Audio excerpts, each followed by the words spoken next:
This is a true story. It happened to a friend of mine, Jerry. I guess he saw too many episodes of Space Mars, because sometimes you just gotta ask yourself, is it paranormal or am I just paranoid? He had this crazy idea there was a monster hiding everywhere. One evening, Jerry was taking his dog, Leonard, for a walk. When he went by that creepy old house on Mulberry Street, he peeked into the basement window. He wasn't a peeping Tom or nothing, but what he saw froze him dead in his tracks. The cellar was splattered in dripping fresh blood.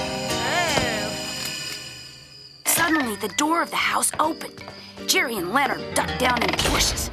The guy was dressed in a tuxedo and a black silk cape, just like in the movies.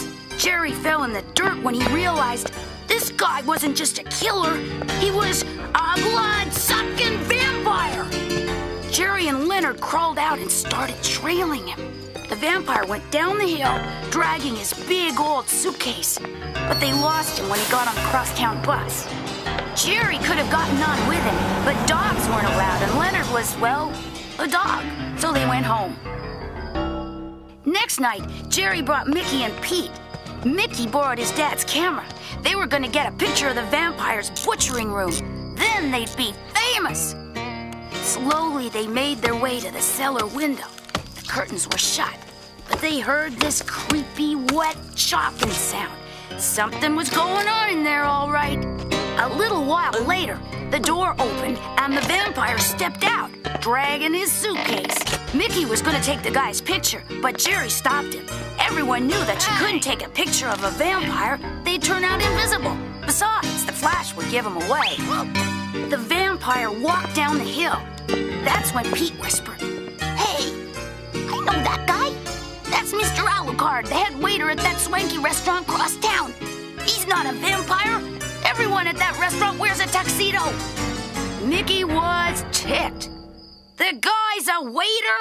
You dragged me down here to get a picture of a waiter?" It was getting late, so Mickey and Pete headed home. Some friends they were. "He is a vampire!" But the guys kept walking. Jerry hopped the next bus and got off outside the restaurant. It was getting late and Jerry didn't really have a plan, so he waved down a police car.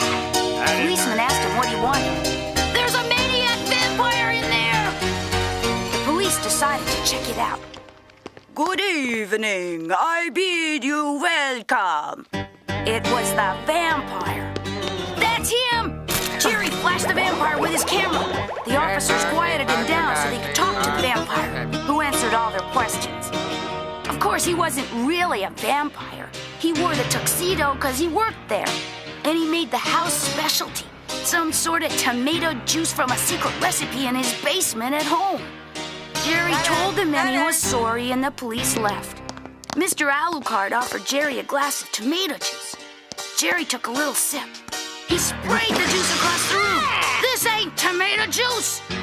"No, it's vegetable juice, extra spicy." Jerry took another sip. "You know, it's not bad." Then he finished his drink and went home. It's a true story. Happened to a friend of mine.